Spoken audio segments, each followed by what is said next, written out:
JCERT class 8 का विज्ञान दूसरा चैप्टर हम लोग पढ़ने वाले हैं। चैप्टर का नाम है धातु एवं अधातु। इस चैप्टर में पूरा हम लोग धातु के गुण के बारे में, धातु के बारे में और धातु के बारे में सारी चीज जानने वाले हैं। डीपली जानने का प्रयास करेंगे और इसका क्वेश्चन आंसर भी करवाएंगे इस वीडियो के बाद। और जितना भी प्रैक्टिकल है, क्रियाकलाप है, वो शॉर्ट वीडियो में करवाया जाएगा। तो चैनल में पहली बार है तो चैनल के साथ में जुड़ जाइए, चैनल को सब्सक्राइब कर लीजिए, बेल आइकन को ऑन कर दीजिए ताकि और भी सब्जेक्ट का जो है आने वाला वीडियो आप लोग को सबसे पहले मिले। पीडीएफ क्वेश्चन आंसर का जो है वो लिंक डिस्क्रिप्शन में मिल जाएगा, वहां से क्वेश्चन आंसर को जो करवाएंगे उसका भी। चलिए शुरू करते हैं। धातु और अधातु के बारे में हम लोग पहले जानेंगे, है ना।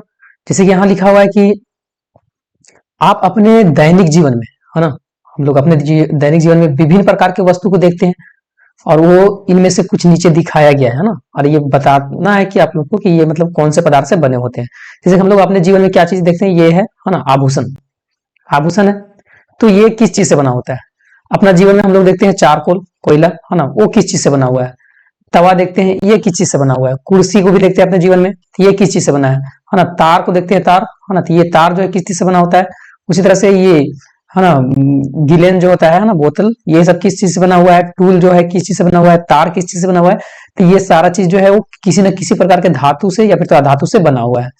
तो विभिन्न प्रकार के धातु के प्रकार यहाँ है।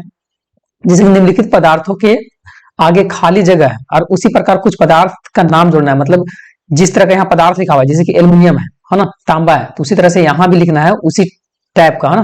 तो यहाँ लोहा हो जाएगा, है ना, लोहा लिख सकते हैं। यहाँ स्टील लिख सकते हैं, है ना। हाँ, और भी यहाँ हम लोग लिख सकते हैं सोना, है ना, सोना भी लिख सकते हैं। तो ये सब एक जैसा पदार्थ है। अब उसी तरह से यहाँ लकड़ी है, रबड़ है, तो हम लोग यहाँ और क्या लिख सकते हैं। तो हम लोग यहाँ जैसे कि लकड़ी है, रबड़ है, तो चूना लिख सकते हैं, है ना, मिट्टी लिख सकते हैं। और क्या लिख सकते हैं, यहाँ हम लोग लिख सकते हैं और भी चीजें, जैसे कि फाइबर हो गया, है ना। तो ये सारा चीज आगे बोला है कि क्या इन सभी पदार्थ के गुण समान होते हैं। जितना भी हम लोग पदार्थ लिखे सबका गुण समान था, बिल्कुल नहीं, है ना। सब पदार्थ का जो गुण होता है, लक्षण होता है, वो अलग अलग होता है। इन पदार्थों के नाम नीचे दिया गया है और कुछ को जो है गुण यहाँ लिखना है। जैसे कि चमकीला, है ना, जो पदार्थ चमकीला होता है ना, गुण जो है भाग एक में लिखना है, चमकीला पदार्थ होता है ना। तो कौन चमकीला पदार्थ कौन होता है, चमकने वाला। जिसे हम लोग हीरा लिख सकते हैं, है ना, हीरा जो है वो चमकीला होता है। उसी तरह से चमकीला नहीं होता है क्या, लकड़ी जो है वो चमकीला, है ना, लकड़ी चमकीला नहीं होता है। लकड़ी जो है वो चमकीला नहीं होता है, पीटने से फैलता है चादर की तरह। तो लोहा हो गया, है ना, पीटने से नहीं फैलता है। तो रबर हो जाएगा, एक सिरा गर्म करने से दूसरा सिरा गर्म हो जाता है ना। तो स्टील हो जाएगा, है ना, स्टील। एक सिरा गर्म करने से दूसरा सिरा गर्म नहीं होता है, तो कांच हो जाएगा। उसी तरह से टन ही होता है ना, मतलब टन से आवाज आता है, इसमें क्या हो जाएगा, स्टील ही हो जाएगा। जैसे कि हम लोग अपना में कुछ भी आप लोग लिख सकते हैं, उस स्टील जैसे लिख सकते हैं, या फिर तो जो बर्तन होता है टन से आवाज, तो घंटी हम लोग लिख सकते हैं ना, घंटी। टन किसको मतलब बजाने से टन की आवाज नहीं आएगा। तो यहाँ हम लोग लिख सकते हैं कोई पदार्थ लिख सकते हैं, है ना, चाहे टेबल लिख सकते हैं। उसी तरह से विद्युत प्रवाहित होता है, किसमें विद्युत प्रवाहित होता है, तो धातु के नाम में लिख सकते हैं, या फिर तो तार हम लोग लिख सकते हैं धातु के नाम में, जैसे हम लोग कॉपर लिख सकते हैं, है ना।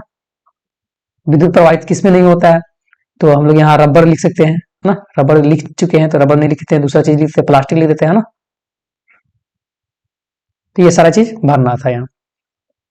अब यहाँ आप समझिए कि सारणी 2.1 के पहले भाग में लिखे गए पदार्थ को धातु कहते हैं, है ना। यहाँ जितना भी सारणी 2.1 में पहले भाग में यहाँ जितना भी लिखे हैं, है ना, हीरा को छोड़कर, है ना, हीरा हम लोग यहाँ छोड़ते हैं, हीरा धातु नहीं है। जैसे कि यहाँ हीरा की जगह हम लोग लोहा लिख देते हैं, ठीक है, लोहा, या फिर तो सोना लिख देते हैं, ठीक है, सोना लिख देते हैं।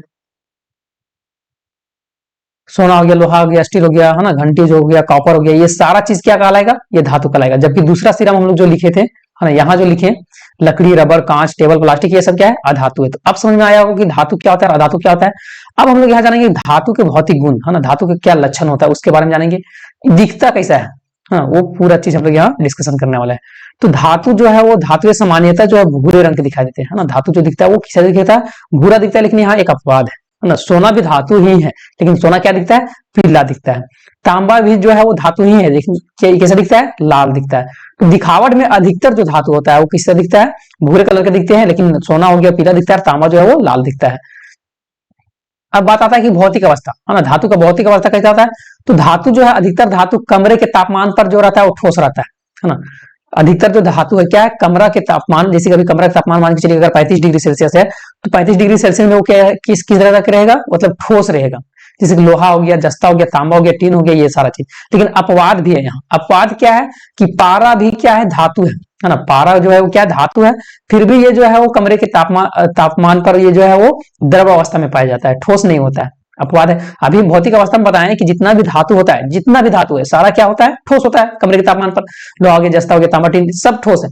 लेकिन यहाँ एक अपवाद आ जाता है। अपवाद ये है कि पारा जो है एक धातु है, और धातु रहते हुए भी ये क्या है, द्रव में है ना, ये ठोस नहीं है। उसी तरह से एक अपवाद और है ना, धातु जितना भी होता है वो बहुत कठोर होता है, लेकिन सोडियम और पोटेशियम एक ऐसा धातु है कि ये आसानी से चाकू से काट सकते हैं, है ना। तो ये अपवाद हो गया, मतलब ये जो है वो धातु में जो नियम लागू होता है उसको ये सब पालन नहीं करता है। नेक्स्ट आता है धातु में चमक होता है। सामान्यतः जो है वो धातु, अधिकतर धातु में चमक होता है, इसको हम लोग धातु ही चमक भी कहते हैं, है ना, चमकने वाला धातु कहते हैं। नेक्स्ट आता है आघात वर्धनीयता, है ना। धातु जो होता है, अधिकतर धातु जो है वो आघात, है ना, आघात वर्धनीयता होता है। मतलब इसको जो है वो पीट के हम लोग चादर, आप लोग देखे होंगे कि मतलब सिल्वर फॉल का नाम सुने होंगे, है ना। जैसे कि इसको मतलब खाना उना उसको अच्छा गर्म रखने के लिए जो रहता है, सुरक्षित रखने के लिए। तो धातु में आधारत्यवर्ध होती है, अर्थात इन्हें ठोकने या पीटने पर बिना टूटे ये पतली चादर के जैसा क्या हो जाएगा, पूरा फैल जाएगा। तो इसको हम लोग क्या बोलते हैं, आघात वर्धनीयता बोलते हैं। जैसे कि सोना हो गया, इसको खूब पीटेंगे तो पूरा चादर जैसा बन जाएगा। चांदी को, तांबा को, है ना, ये सबको पीटने पर इस तरह से सिल्वर फॉल के जैसा बन जाएगा पूरा। नेक्स्ट आता है तन्यता। धातु में जो होता है वो लचीला होता है, इसको खींच के लंबा कर सकते हैं, पतला बना सकते हैं, तार के जैसा, है ना। जैसे कभी दो भी तार बनता है वो धातु से ही बनता है। तो धातु क्या होता है, लचीला होते हैं, इसी कारण से जो है धातु पतले तारों में खींचा जा सकता है, और धातु का ही तार होता है। चांदी हो गया, तांबा हो गया, सोना बहुत अधिक लचीला धातु होता है ये सब। नेक्स्ट आता है कि ध्वनियात्मकता, है ना। धातु जो होता है उससे ध्वनि निकलता है ना। धातु क्या होता है, ध्वनि निकलता है। इन्हीं चीज से जो है वो, मतलब धातु जो है उसको किसी चीज से मारा जा रहा है तो चोट मारने पर इससे जो है वो, या फिर तो बजाने पर मधुर गुंज निकलता है ना, टन से इस तरह से करते रहता है, तो वाली ध्वनि भी उत्पन्न होता है। आप विद्यालय में बजने वाली पीतल का जो घंटी होता है उसके प्रयोग देखे होंगे, है ना, वहां से सुने होंगे, इसके गुण के कारण जो है वो गूंजता है और बहुत दूर तक इसका आवाज भी जाता है ना, पीतल का जो घंटी बजता है स्कूल में।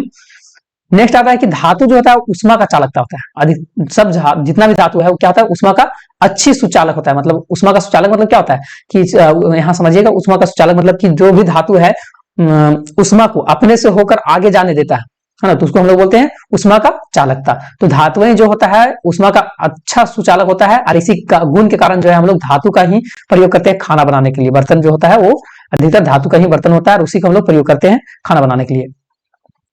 आगे जो है विद्युत का भी सुचालक होता है। धातु जो होता है विद्युत का भी सुचालक होता है, मतलब विद्युत को भी अपने से होकर वो आगे जाने देता है।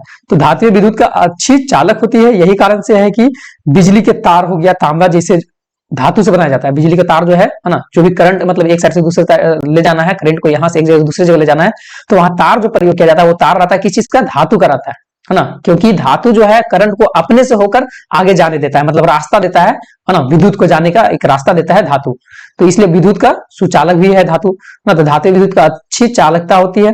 यह कारण से बिजली के तार जो हो गया, तांबा जैसे धातुओं की बनाई जाती है। कुछ धातु दूसरे धातुओं की तुलना में विद्युत को अधिक, है ना, बहुत आसानी से भी प्रवाहित होने देता है। मतलब कुछ कुछ ऐसा भी धातु है बहुत आसानी से, मतलब रोकता भी नहीं है। जैसे कि एक लोहा का तार लगा दीजिएगा तो इधर से जितना वोल्टेज मिल रहा है तो उधर आगे जाके उतना वोल्टेज नहीं मिल पाएगा। लेकिन एक चांदी का तार है तो वो जितना वोल्टेज यहाँ मिल रहा है उतना ही वोल्टेज उसको वहां मिलेगा। तो कुछ कुछ ऐसा भी धातु होता है जो कि विद्युत को बहुत आसानी से अपने से होकर जाने देता है, जैसे कि चांदी हो गया, है ना, चांदी जिससे विद्युत हो गया। जो चांदी जो है वो अन्य धातुओं की अपेक्षा आसानी से प्रभावित करती है, विद्युत को आसानी से जाने देता है, या विद्युत का सबसे अच्छा चालक भी माना जाता है। उसके बाद तांबा हो गया, चांदी, एल्युमिनियम एवं सोना, सभी धातु जो विद्युत का क्या है, सुचालक होता है। और इन सब में चांदी सबसे जो है अच्छा चालक माना जाता है, चांदी। लेकिन चांदी, सोना चांदी जो है महंगा होने के कारण इसका है ना। तो सोना और चांदी विद्युत के अच्छे चालक होने के साथ उष्मा का भी अच्छे चालक होते हैं। इन्हीं कारण से चांदी और सोना के तारों का विद्युत शक्ति का ह्रास सबसे कम होता है। सोना और चांदी के तार लगाए हैं ना, तो उसमें विद्युत का ह्रास भी होता है। ठीक, लोहा का भी बोले, लोहा का तार है, लोहा का तार में कम वोल्टेज जाने लगेगा, लेकिन वही सोना चांदी का तार है तो उसमें पूरा का पूरा वोल्टेज जाएगा। लेकिन ये दोनों क्या है, महंगे होते हैं सोना चांदी। तो इसके जगह पर एक ऑप्शन आ गया एल्युमिनियम, है ना। एल्युमिनियम सस्ता भी होता है, हल्का भी होता है, किंतु इसमें इतना लचीला कम होने के कारण जो इसको बार बार मोड़ने से ये टूट भी जाता है ना। इसलिए चांदी सोना एल्युमिनियम की सबसे मतलब जो है अपेक्षा ये तांबा, है ना। सोना हो गया, चांदी हो गया, एल्युमिनियम हो गया, ये सब की अपेक्षा तांबा विद्युत तार बनाने के लिए सबसे उपयुक्त माना जाता है। विद्युत देखिए, सोना चांदी तो बढ़िया वोल्टेज देता है, लेकिन ये सब महंगा है ना। तो उसके जगह पर जो है वो तांबा का तार जो है प्रयोग किया जाता है। नेक्स्ट आता है क्रियाकलाप है ना। क्रियाकलाप में क्या है कि धातु का छल्ला, कोयला का टुकड़ा, तांबे का तार, रबड़, बैटरी और लोहे की चाबी, ये सब लेना है ना। ये जो है क्रियाकलाप वो अलग वीडियो में बनाया जाएगा, शॉर्ट वीडियो में, यहां से नहीं हो जाएगा, है ना। यहाँ जो है आप लोग खाली बस खाली डिफिनेशन बताया जाएगा। क्या करना है, तो एक विद्युत परिपथ बनाइए जैसे कि चित्र में दिखाया गया है। अब इसे लोहे की चाबी के स्थान पर बारी बारी से जो है वो एक एक करके सामग्री को रखते हुए परिपथ को पूरा करना है ना। उसके बाद देखना है कि बल्ब जलता है। उसके बाद ये सारणी का जो प्रश्न पूछा गया उसका आंसर देना है। अब अधातु आता है। अधातु का क्या क्या गुण है ना। तो अधातु जो है वो निष्प्रभता, गैर चमकदार होता है। अधातु नहीं चमकता है ना। अधातु जो है वो नहीं चमकता है। अभी क्या बोले कि अधातु का गुण क्या है कि अधातु चमक भी नहीं करता है। अधातु चमकता नहीं है, लेकिन अपवाद है। ग्रेफाइड और आयोडीन अधातु ही है, लेकिन ये दोनों क्या है, चमकने वाला है। उसी तरह से भंगुरता, टूटने योग, चोट मारने पर अधातु जो है चूर्ण बन जाता है, टूट जाएगा पूरा। जैसे कि अभी ये अधातु है, हाँ, इसको मारेंगे तो पूरा चूर चूर हो जाएगा, ये भंगुर हो जाते हैं। अपवाद इसमें है ना। अपवाद क्या है, हीरा भी अधातु है, लेकिन इतना कठोर होता है कि अत्यधिक बहुत ज्यादा कठोर होता है। वास्तव में पृथ्वी पर पाए जाने वाले जितना भी ज्ञात प्रकृति तत्व हुआ है, सबसे ज्यादा कठोर जो है वो क्या होता है, हीरा होता है। नेक्स्ट आता है अध्यवर्णात्मकता, है ना। अधातुएं अध्यवर्णात्मकता होती है क्योंकि इसे पीटने पर जो है वो गूंजने की आवाज नहीं निकलता है। यहाँ से विद्युत का कुचालक होता है। करंट भी जो है वो अपने से होकर नहीं जाने देता है अधातु, है ना। लेकिन अपवाद है इसमें भी, है ना। पेंसिल का जो नोक, पेंसिल में जो नोक होता है ना, ग्रेफाइट, वो अधातु है, लेकिन उसमें क्या होता है, करंट पार होता है, तो ये विद्युत का सुचालक माना जाता है, लेकिन अधातु है। उष्मा का कुचालक, है ना। विद्युत जिसे यहाँ विद्युत का तो कुचालक होता ही है, उष्मा का भी कुचालक होता है। मतलब उष्मा जो है एक साइड अगर मान के चलिए कि एक सिरा हम गर्म कर रहे हैं, दूसरा सिरा गर्म नहीं होगा किसी में अधातु में। अब यहाँ दोनों का अंतर बताया गया है ना, लक्षण, है ना। दोनों का भौतिक अवस्था क्या है, तो धातु की एक बार देखेंगे, एक बार अधातु का भौतिक अवस्था क्या है। तो धातु जो है अधिक ठोस होता है ना। धातु क्या होता है, अधिक ठोस होता है। लेकिन अपवाद है कि अपवाद ये है कि पारा जो है द्रव होता है। अधातु जैसे कि यहाँ देखिए भौतिक अवस्था, धातु क्या था, अधिक ठोस होता है, लेकिन अपवाद क्या है, पारा जो है क्या है, धातु है, लेकिन क्या होता है, द्रव होता है। और अधातु जो है तीनों अवस्था में पाया जाता है। ठोस में कार्बन हो गया, है ना, ठोस अवस्था में कार्बन हो गया, आयोडीन द्रव अवस्था में हो गया, ब्रोमीन गैस अवस्था में हो गया, ऑक्सीजन, हाइड्रोजन, ये सारा चीज होता है। चमक, है ना, धातु जो होता है चमकीला होता है, अधातु जो होता है चमकीला नहीं होता है, लेकिन यहाँ अपवाद है, आयोडीन और ग्रेफाइट जो है वो चमकीला होता है अधातु होते हुए भी। कठोरता, सामान्यतः कठोर, जैसे कि जितना भी धातु होता है वो कठोर होता है ना, सामान्यतः कठोर होता है। लेकिन अपवाद है कि सोडियम और पोटेशियम जो है वो कठोर नहीं होता है, इसको चाकू से भी काटा जा सकता है। अधातु जो है क्या होता है, सामान्यतः मुलायम होता है, लेकिन हीरा जो है अधातु है, लेकिन ये मुलायम नहीं है, क्या है, पूरा कठोर है। घनत्व, धातु का घनत्व उच्च रहता है ना, अधातु घनत्व निम्न रहता है। अघाध वर्णीयता, है ना, धातु में उच्च अघाध वर्णीय रहता है, मतलब और ये अधातु में कम रहता है। लचीलापन, धातु में अधिक लचीलापन रहता है, अधातु में भंगुर जैसा हो जाता है। ध्वनि, है ना, धातु में जो होता है ध्वनि निकलता है, लेकिन अधातु में ध्वनि नहीं निकलता है। उष्मा का सुचालक होता है धातु, और अधातु कुचालक होता है। विद्युत का सुचालक होता है धातु, और कुचालक होता है अधातु। तो ये सारा चीज था, क्रियाकलाप है, देख लेते हैं क्रियाकलाप को। दोनों छोर से छिली हुई पेंसिल, बैटरी के तांबे की तार, है ना, क्रिया विधि चित्र के अनुसार विद्युत परिपथ बनाइए, है ना। अवलोकन परिणाम का बल्ब जलता है ना, इसके करेंगे, है ना, इसको करेंगे। अब बताइए यहाँ, है ना, कि द्रव अवस्था में पाए जाने वाला धातु कौन है ना। द्रव अवस्था में कौन सा धातु पाया जाता है, तो पारा जो है वो द्रव अवस्था में पाया जाता है। कौन सी धातु विद्युत का सबसे अच्छी सुचालक माना जाता है, तो चांदी, है ना। कौन सा एकमात्र अधातु है जो विद्युत का सुचालक है, तो ग्रेफाइट, है ना। अब बात आता है कि धातुओं के रासायनिक गुण, है ना। धातु के रासायनिक गुण क्या होता है? तो धातु जो है ऑक्सीजन से अभिक्रिया करता है। जो भी धातु होता है क्या होता है? ऑक्सीजन से अभिक्रिया करता है। धातु ऑक्सीजन से प्रतिक्रिया करके धात्विक का ऑक्साइड बनाता है। कोई भी धातु, है ना, कोई भी धातु जो है ऑक्सीजन के साथ में क्या करेगा? अभिक्रिया करेगा और उसका ऑक्साइड बनाएगा, वो धातु का ऑक्साइड बनाएगा। और ये धातु जो होता है वो क्षारीय प्रकृति होता है। क्षारीय मतलब इसका जैसे क्षारक का कुछ गुण होता है ना, जैसे कि सवाल में खट्टा होता है, ये सारा चीज। सॉरी, ये क्षारीय जो होता है वो कड़वा होता है ना, अम्लीय प्रकृति होता है वो ये होता है खट्टा। फिर से यहां समझिए, ऑक्सीजन से अभिक्रिया करके धातु जो है वो, है ना, धातु ऑक्सीजन से प्रतिक्रिया करके अभिक्रिया करके धातु का क्या बना देता है? ऑक्साइड बना जाता है। और ये जो ऑक्साइड बनता है वो क्षारीय प्रकृति होता है ना। धातु प्लस ऑक्सीजन मिलकर धात्विक ऑक्साइड बनाया। अब कुछ धातु जैसे कि अधिक जो होता है अत्यधिक क्रियाशील होता है, जैसे कि सोडियम एवं पोटेशियम ऑक्सीजन से त्वरित प्रतिक्रिया कर ऑक्साइड बनाता है, जैसे कि सोडियम, है ना। सोडियम को Na से दिखाया जाता है, प्लस में ऑक्सीजन O2 जो है ना, और सोडियम ऑक्साइड इससे बनता है। उसी तरह से कुछ धातु जैसे कि लोहा हो गया, एल्युमिनियम हो गया, मैग्नीशियम हो गया, ऑक्सीजन के साथ में धीरे धीरे प्रतिक्रिया करता है, मतलब अभिक्रिया करता है। और इन्हें वायु के संपर्क में लंबे समय तक रखने में ये मंद एवं धुंधली पड़ जाता है, जैसे कि लोहा हो गया, है ना, प्लस ऑक्सीजन, ये सब मिलकर लोह का ऑक्साइड बना देता है। क्रियाकलाप 3 है। मैग्नीशियम का फीता लेना है, चिमटा लेना है, मोमबत्ती लेना है, माचिस लेना है और उसके बाद क्रियाकलाप करना है। एक टुकड़ा मैग्नीशियम का फीता लेना है और इसे चिमटा से पकड़कर मोमबत्ती की लो में जलाना है और अवलोकन करना है। बहुत तेजी से जलेगा, सारा क्रियाकलाप करवाया जाएगा। तो अवलोकन क्या हुआ कि यह चमकीले सफेद प्रकाश के साथ जलता है एवं मैग्नीशियम ऑक्साइड की सफेद राख बनाती है और मैग्नीशियम जो है, मैग्नीशियम और ऑक्सीजन मिलकर मैग्नीशियम का ऑक्साइड बनाता है। मतलब यहां सीधा सीधी आप लोग समझिए कि धातु के रासायनिक साथ में गुण होता है। धातु जो है ऑक्सीजन के साथ में अभिक्रिया बड़ी तेजी से करता है और धातु जो है वो ऑक्सीजन के साथ अभिक्रिया करके धातु का जो भी धातु रहेगा वो अभिक्रिया करके उसका ऑक्साइड बनाता है। और ये ऑक्साइड जो होता है वो किस तरह का होता है? धातु का ऑक्साइड क्षारीय प्रकृति का होता है।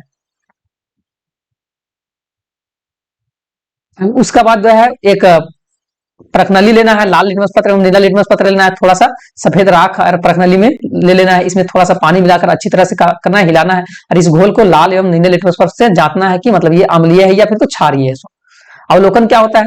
तो लाल लिटमस पत्र जो है नीला हो जाता है, जबकि नीला लिटमस पत्र पर कोई प्रभाव नहीं पड़ता है ना। यह जो है वो क्षारीय गुण को दर्शाता है ना, कि मतलब क्षारीय क्षारक क्या करता है? देखिए यहाँ लाल लिटमस पत्र अगर नीला हो जा रहा है ना, तो लाल लिटमस पत्र अगर नीला हो जा रहा है तो क्षारीय है, क्षारक है ना।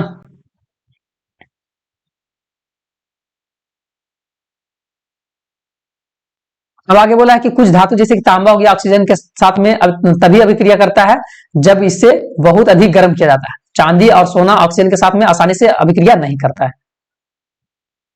नेक्स्ट आता है लोहा, तांबा, जस्ता कुछ ऐसे भी धातु है जो कि बहुत लंबे समय तक नमी युक्त वायु के संपर्क में रहे तो उसमें से जंग लगना शुरू हो जाता है और ये धातु के ऑक्साइड में परिवर्तन हो जाता है। उसी तरह से पानी से अभिक्रिया, धातु जो है पानी से भी अभिक्रिया करता है। धातु पानी के साथ में प्रतिक्रिया करता है या फिर तो ऑक्साइड बनाता है या फिर तो हाइड्रो ऑक्साइड बना देता है ना। और हाइड्रोजन गैस को क्या करता है? मुक्त करता है। मतलब धातु जो है, कोई धातु ले लिया, पानी ले लिए, तो धात्विक ऑक्साइड बनाएगा या धात्विक हाइड्रो ऑक्साइड बनाएगा, प्लस में हाइड्रोजन गैस भी बनाएगा। कुछ अत्यधिक क्रियाशील धातु होता है जैसे कि सोडियम हो गया, पोटेशियम हो गया, ठंडे पानी के साथ में बहुत तेजी से क्या करता है? अभिक्रिया करता है। आप लोग अगर इसको ठंडा पानी में फेंकिएगा तो एकदम पूरा मतलब बहुत ब्लास्ट करेगा, मतलब बम जैसा एकदम ढा ऐसा आवाज करेगा। तो सोडियम एवं पोटेशियम ऑक्सीजन तथा पानी दोनों के साथ तेजी से अभिक्रिया करता है और इसलिए इसे केरोसिन के तेल में डुबा कर रखा जाता है। याद रखिएगा कि सोडियम, है ना, क्या क्या, सोडियम और पोटेशियम ऑक्सीजन के साथ में बहुत तेजी से क्या करता है? अभिक्रिया करता है, इसलिए इसको कहां रखा जाता है? केरोसिन तेल में। अब धातु जो है अम्ल के साथ भी अभिक्रिया करता है ना। तो धातुवे तनु अम्ल के साथ में जैसे कि हाइड्रोक्लोरिक अम्ल हो गया, प्रतिक्रिया करके लवण बनाता है। इस लवण जो है हाइड्रोजन गैस जो है निकालता है। जैसे कि धातु जो है अम्ल के साथ में क्या करता है? धातु जो है अम्ल के साथ में भी अभिक्रिया करता है। हाइड्रोक्लोरिक अम्ल जैसे कि हम लोग ले लिए हैं, हाइड्रोक्लोरिक अम्ल के साथ में प्रतिक्रिया करवाएंगे तो उसको लवण बनाएगा और हाइड्रोजन गैस को क्या करेगा? मुक्त बनाएगा। जैसे कि धातु ले लिए कोई धातु और तनु सल्फ्यूरिक अम्ल ले लिए, दोनों अभिक्रिया करेगा और धात्विक लवण बनाएगा। जो धातु लिए हैं उसका लवण बनाएगा और हाइड्रोजन गैस को क्या करेगा? मुक्त करेगा। 10 क्लास में बहुत काम देने वाला है, ये सेम चीज 10 क्लास में भी है। परंतु ये अभिक्रिया सभी धातुओं के साथ एक जैसा नहीं होता है। कुछ धातुएं जैसे सोडियम एवं मैग्नीशियम तनु सल्फ्यूरिक अम्ल के साथ में जो है वो तेजी से अभिक्रिया करता है ना। जैसे सोडियम हो गया, हाइड्रोक्लोरिक अम्ल हो गया, ये दोनों मिलकर सोडियम क्लोराइड और हाइड्रोजन गैस बनाता है। उसी तरह से मैग्नीशियम हो गया और हाइड्रोक्लोरिक अम्ल हो गया, ये दोनों मिलकर जो है मैग्नीशियम क्लोराइड बनाता है और हाइड्रोजन गैस बनाता है। कुछ धातु जैसे कि जस्ता हो गया, लोहा हो गया, अम्ल के साथ जो है मध्यम गति से अभिक्रिया करता है, जबकि कुछ धातु है जैसे कि टीन एवं लेड हो गया, है ना, ये जो है वो मंद गति से अभिक्रिया करता है। कुछ धातु जैसे कि चांदी हो गया, सोना, तांबा आदि जो हो गया, अम्ल के साथ में अभिक्रिया करता ही नहीं है ना। तो क्रिया का लाभ भी है, यहाँ है एक और, तनु हाइड्रोक्लोरिक अम्ल लेना है, जस्ता का टुकड़ा लेना है, माचिस लेना है। करना क्या है, यह क्रिया जो है शिक्षक के द्वारा किया करवाया जाएगा। 5 ml जो है वो लीटर, है ना, 5 मिलीलीटर तनु हाइड्रोक्लोरिक अम्ल एक प्रणाली में रख देना है। इसे धीरे धीरे जो है दस्ता के टुकड़े, छोटे छोटे टुकड़े में डालते जाना है। वहां देखिएगा कि बुलबुला मतलब जो है वो गैस, हाइड्रोजन गैस निकलेगा। अब धातु जो है क्षार के साथ में भी क्या करता है, अभिक्रिया करता है। तो अधिकांश जो धातु है क्षार के साथ अभिक्रिया नहीं करता है ना, क्षार के साथ भी धातु अभिक्रिया करेगा, है ना। तो अधिकांश धातु जो है वो क्षारक के साथ में अभिक्रिया नहीं करता है, परंतु लेड, एल्युमिनियम, जस्ता ऐसे कुछ धातु है जो कि क्षारक के साथ में क्या करता है, बहुत तेजी से अभिक्रिया करता है और लवण का निर्माण करता है और हाइड्रोजन गैस भी बनाता है। जैसे कि यहाँ, है ना, सोडियम हो गया, इस तरह से ये सब अगर ये दोनों जो है अभिक्रिया करेगा तो ये क्या बनाएगा, लवण बनाएगा और हाइड्रोजन गैस बनाएगा। अब अधातु के रासायनिक गुण, अधातु के बारे में, ऑक्सीजन के साथ अधातु का अभिक्रिया होता है, तो अधातु ऑक्सीजन के साथ में अभिक्रिया करके अधात्विक ऑक्साइड बनाता है। हालांकि ये वायु में उपस्थित ऑक्सीजन के साथ कमरे के तापमान पर जो है वो अभिक्रिया नहीं करता है, ये ऑक्साइड अम्लीय प्रकृति होते हैं, है ना। यहां समझिए पहले, धातु जो था, है ना, धातु जो था ऑक्सीजन के साथ अभिक्रिया करता था, तो ये धातु का ऑक्साइड बनाता था और क्या बनाता था, धातु का ऑक्साइड के साथ में क्या बनाता था, ये ऑक्साइड जो बनता था किस प्राकृतिक होता था, क्षारीय प्राकृतिक होता था। लेकिन अधातु जो है ना, अधातु जो है ऑक्सीजन के साथ अभिक्रिया करके ये क्या बनाता है, तो ये अधात्विक ऑक्साइड बनाता है, ऑक्साइड बनाता है। ये किस तरह का होता है, इसका प्रकृति किस तरह होता है, अम्लीय प्रकृति होता है। जैसे कार्बन हो गया और ऑक्सीजन, ये दोनों मिलकर कार्बन डाइऑक्साइड बनाता है जो कि अम्लीय प्रकृति होता है। अपवाद है इसमें, सफेद फास्फोरस वायु के साथ कमरे के तापमान पर जो है वो तेजी से प्रतिक्रिया करता है और ऑक्साइड बनाता है, इसलिए इसे पानी के अंदर में रखा जाता है। फास्फोरस हो गया और ऑक्सीजन, है ना, ये दोनों मिलकर जो है फास्फोरस पेराऑक्साइड बनाता है। क्रियाकलाप है, क्रियाकलाप यहाँ बहुत सारा है ना, क्रियाकलाप एक एक करके पूरा करवाएंगे।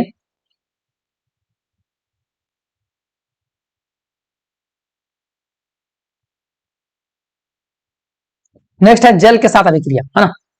अधातु जो है, अधिकांश धातु जल के साथ प्रतिक्रिया नहीं करता है, लेकिन ऑक्सीजन जल में घुल जाता है और जलीय पौधे और जंतु श्वसन को इसका उपयोग करता है। क्लोरीन जो है जल में घुलकर अम्लीय घोल बनाता है और इसे गर्म करने पर ये जो है हाइड्रोक्लोरिक अम्ल और ऑक्सीजन भी बनाता है। जैसे कि जल के साथ अगर अभिक्रिया कर रहा है ना अधातु, तो क्या क्या बनाता है, तो गर्म करने पर हाइड्रोक्लोरिक अम्ल बनाएगा और ऑक्सीजन बनाएगा। उसी तरह से अम्ल एवं क्षार के साथ अभिक्रिया होता है, तो क्या होता है, यहाँ हम लोग यहाँ डीपली समझने का प्रयास करेंगे। गुण, ऑक्सीजन से अभिक्रिया, है ना, धातु जो है ऑक्सीजन से अभिक्रिया करेगा तो क्या होगा, मेन तो यही है ना, मेन जो है आप लोग का यही है। ऑक्सीजन के साथ अभिक्रिया करेगा धातु तो धात्विक ऑक्साइड बनाएगा, और ऑक्सीजन के साथ अभिक्रिया करेगा अधातु तो अधात्विक ऑक्साइड बनाएगा। यहां तक ठीक है। आगे है ऑक्साइड की प्रकृति, है ना, क्षारीय होता है, ऑक्सीजन के साथ अभिक्रिया करेगा, या फिर धातु जो है इसका ऑक्साइड का प्रकृति कैसा होता है, क्षारीय होता है, लेकिन अधातु का प्रकृति कैसा होता है, अम्लीय होता है। जल से अभिक्रिया करने पर, है ना, जल से जब धातु अभिक्रिया करेगा तो धात्विक ऑक्साइड या फिर तो हाइड्रो ऑक्साइड बनाता है एवं हाइड्रोजन गैस जो है वो निकालता है। लेकिन अधातु जो है वो जल से अभिक्रिया करेगा तो कोई भी अभिक्रिया नहीं करता है। और अपवाद क्या है, ऑक्सीजन एवं जल जो है ना, ऑक्सीजन जो है, ऑक्सीजन एवं क्लोरीन जल में क्या होता है, घुल जाता है। उसी तरह से अम्ल से अभिक्रिया, है ना, अम्ल से अभिक्रिया, धातु लवण एवं हाइड्रोजन गैस बनाता है, अम्ल से अभिक्रिया करेगा धातु तो। और उसी तरह से कोई अधातु जो है वो अम्ल से कोई भी अभिक्रिया नहीं करता है। क्षारक से अभिक्रिया, कुछ धातु जो होता है ना, कुछ धातु क्षार के साथ में अभिक्रिया करके लवण एवं हाइड्रोजन गैस बनाता है, लेकिन अधातु जो है कोई भी अभिक्रिया नहीं करता है क्षारक के साथ। अब यहां जानना है, यहां जानना क्या है, जैसे कि झारखंड, झारखंड के कुछ जगह का नाम दिया गया है और धातु अधातु का क्या मिलता है वो दिया गया है। तो पश्चिमी सिंहभूम जैसे कि बड़ा जमदा, गुआ, किरबुरु, है ना, यहाँ क्या मिलता है, लोह अयस्क और तांबा अयस्क मिलता है। लोहरदगा में एल्युमिनियम अयस्क मिलता है। पूर्वी सिंहभूम में मैग्नीशियम मिलता है। जादूगोड़ा में यूरेनियम मिलता है। झरिया, धनबाद, रामगढ़ में कोयला मिलता है और कोडरमा में अभ्रक मिलता है। अब यहाँ बताना है कि सोडियम को केरोसिन तेल में क्यों डुबा कर रखा जाता है। तो सोडियम को केरोसिन तेल में इसलिए डुबा कर रखा जाता है क्योंकि ये है ना वायु में, है ना, वायु में आने के साथ में ये बहुत तेजी से ऑक्सीजन के साथ में क्या करता है, अभिक्रिया करता है। कौन सा धातु कमरे के तापमान पर भी जो है वायु के साथ अभिक्रिया नहीं करता है, तो इसका आंसर जो है करवाया जाएगा। अब यहाँ जो है धातु और अधातु का उपयोग यहाँ लिखा गया। धातु का उपयोग किस चीज में किया जाता है, तो धातु का उपयोग तार का निर्माण करने में, जैसे तांबा हो गया, एल्यूमिनियम का तार हो गया, बर्तन मशीन एवं उपकरण जैसे निर्माण करने में, जैसे कि तांबा लोहा एल्यूमिनियम हो गया, मकान एवं पुल निर्माण करने में जैसे लोहा हो गया, गहने बनाने में जैसे कि सोना चांदी हो गया, आतिशबाजी जैसे कि मैग्नीशियम हो गया, खाद्य पदार्थ को ढकने के लिए पन्नी के रूप में जैसे एल्यूमिनियम फॉल है ना, विद्युत फ्यूज के तार एवं खाना पकाने के जैसे बर्तन में जैसे टीन के प्रयोग करते हैं, थर्मामीटर जैसे पारा का प्रयोग करते हैं, मतलब ये सब धातु का उपयोग है। उसी तरह से अधातु का उपयोग क्या है, तो अधातु का उपयोग जैसे ऑक्सीजन के दहन एवं सजीवों में श्वसन के लिए प्रयोग किया जाता है, विटामिन वसा प्रोटीन एवं कार्बोहाइड्रेट के रूप में जो है उपस्थित होता है अधातु, है ना। और कार्बन के अवरूप जैसे हीरा हो गया, ग्रेफाइट हो गया, कोयले हो गया आदि ये रूप में होते हैं। हाइड्रोजन जो हो गया है ना अधातु है, इसको ईंधन के रूप में प्रयोग किया जाता है। हाइड्रोजन वनस्पति तेल का उत्पादन का उपयोग किया जाता है। इस तरह से अधातु का क्या है उपयोग है इधर। ये चैप्टर खत्म होता है ना, क्वेश्चन आंसर इसके बाद करवाएंगे।